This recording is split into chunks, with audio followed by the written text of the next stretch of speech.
What's going on, guys? Ninja Kashi 20 here again, and we're here with some more trading tips and advice. And this episode is going to be shorter than usual, mainly because I have a lot of uni work to get on with. I have a presentation on Thursday. I'm currently developing an Android application, and I have to get that coding in for a presentation for Thursday. But that's besides the point. You came here to this episode for some FIFA. So anyway, we're gonna try and open this pack uh, for the first part, see what we get in it, and not too. I haven't got my hopes too high, but you know.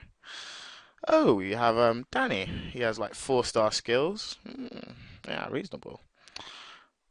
Oh, player formation 4-3-1-2. Not bad indeed. Fitness, that always goes. Never know what. Nah, nah. So, alright, pack. We're just gonna send that to the trade pile. Gonna send that to the trade pile. I'll still at my club because I haven't got a team at the moment. Might as well send the contracts to the club, the trade pile, seeing as I don't have a team right now.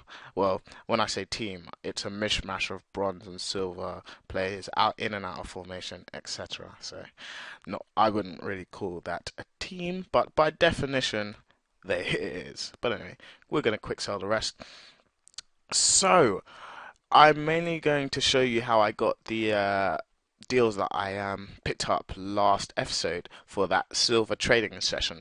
So, listen, before I explain to you what I did, I just want to give you some of the background. So I had before I hadn't really delved into the silver market, so I was kind of almost teaching myself really, and it was very easy because the thing that I started off doing to find players that I would be good to trade for is to just click on the BPL. This works very nicely with the BPL. I tried it with the Liga do Brasil. It doesn't work as great because obviously people want in like the Liga do Brasil, people with like 4-star skills and higher, mostly guys who are a bit unique.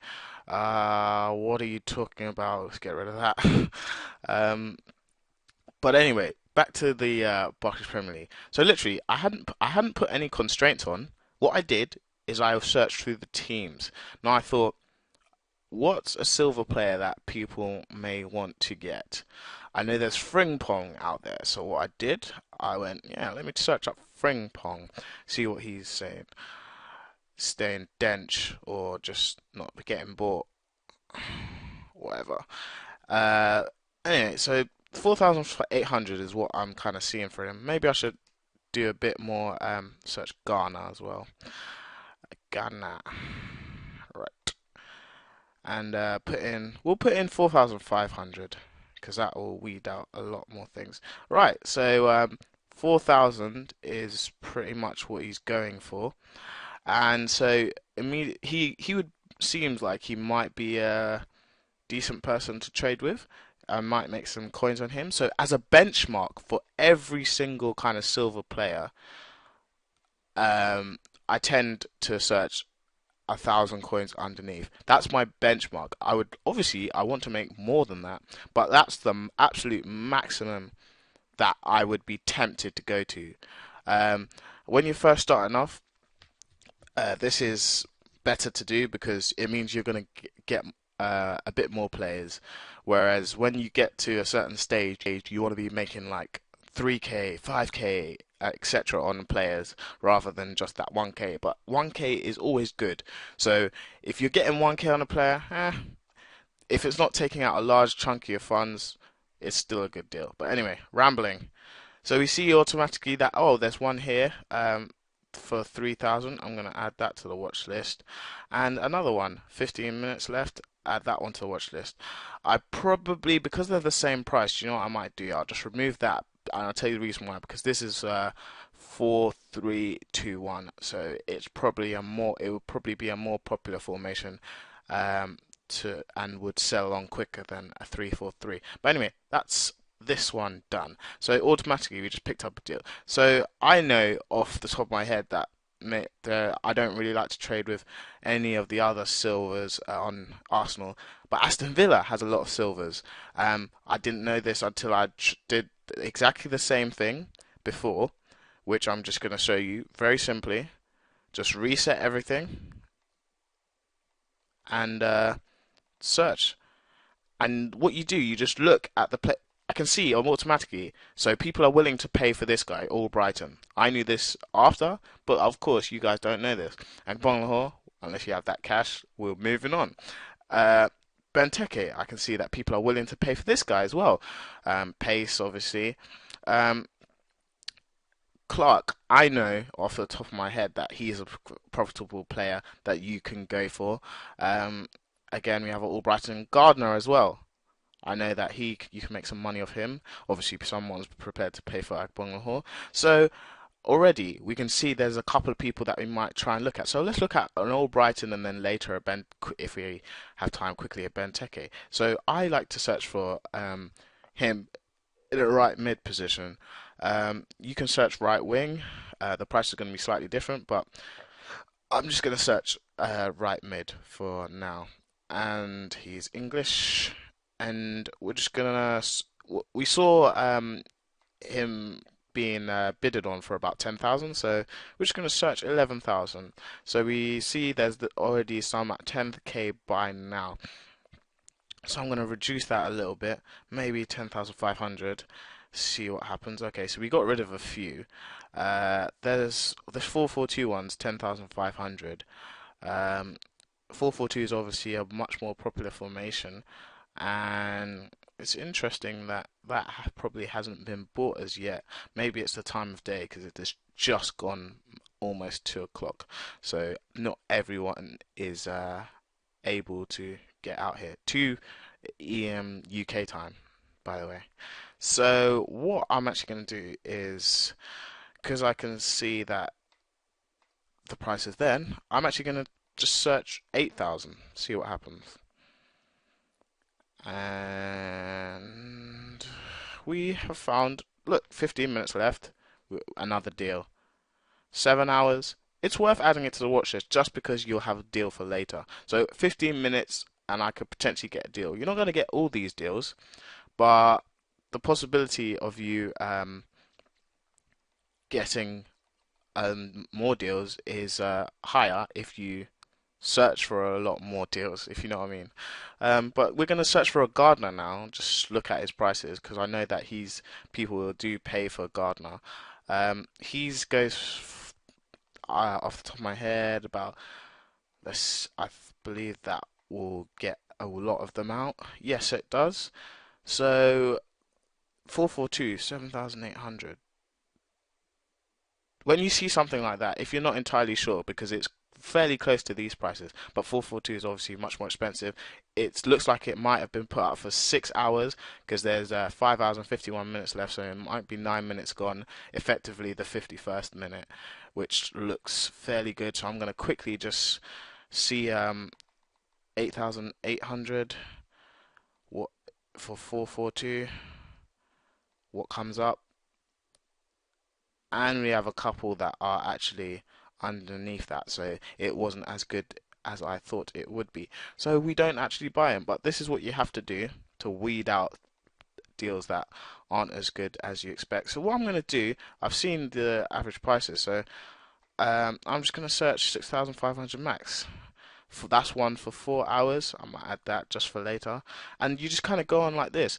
There's a lot of teams that you might bypass. Like obviously, most people will look at Manchester City, Manchester United, etc., the big teams. But there are teams like QPR who have a bag of players that might want to trade with, like just the centre back from Ferdinand, Les Ferdinand. He's always going for some coinage. So people are actually willing to bid for him. You can see that. That's what you want. You want people that people want.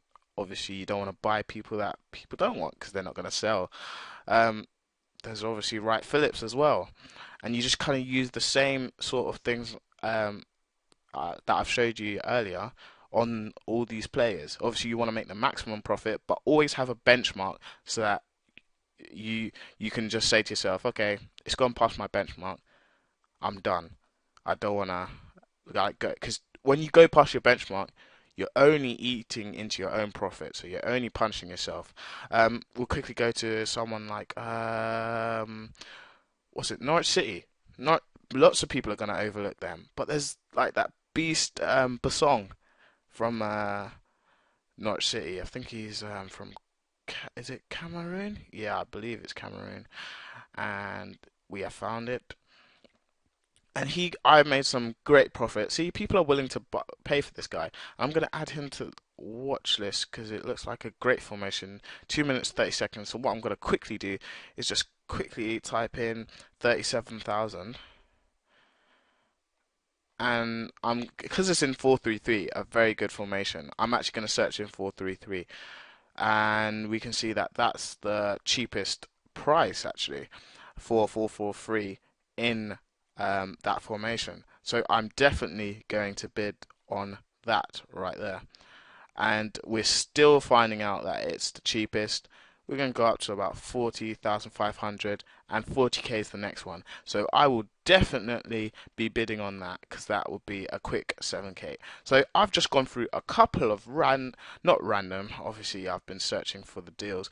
I only went to about 3 teams and those uh, teams, I didn't even go through the whole kind of range of like the strikers, because that's what you should also do when you pick a team. Search for the strikers that they have in the team. See if people want to pay for the strikers in that team. Search for centre forwards. I would say more centre mids than cams. But you can go for cams and CDMs as long as they have stats that fit those positions.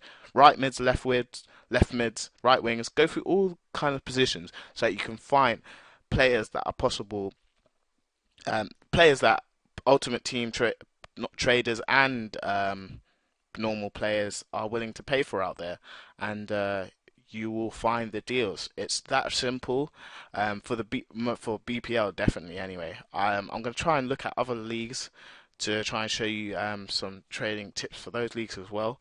But this is pretty much going to be it for the player. I'll probably see if I can get this guy. Probably explain, seeing as it was 40k the next cheapest now. I'm gonna stop at about 36, 37k. I'm gonna try because I know it's gonna be tempting to move higher up than 37k, but I'm gonna try and just be patient, not patient. And I always do the ninja bid.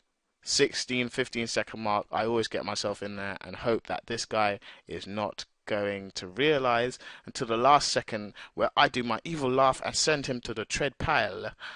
And looks like we might have him, guys, and we do. So it's really that simple, guys. I can make a potential 7k off him. Oh, I've still got the players in the watch the trade pile, but yeah, already have a player to make some profit on along with some of these cards. So that's it for this episode, guys. Of this was just a bit more advice and showing you how I got a lot of the deals from last episode. Subscribe for some more content from me if you're new, and like the video if you enjoyed it, and thanks for watching.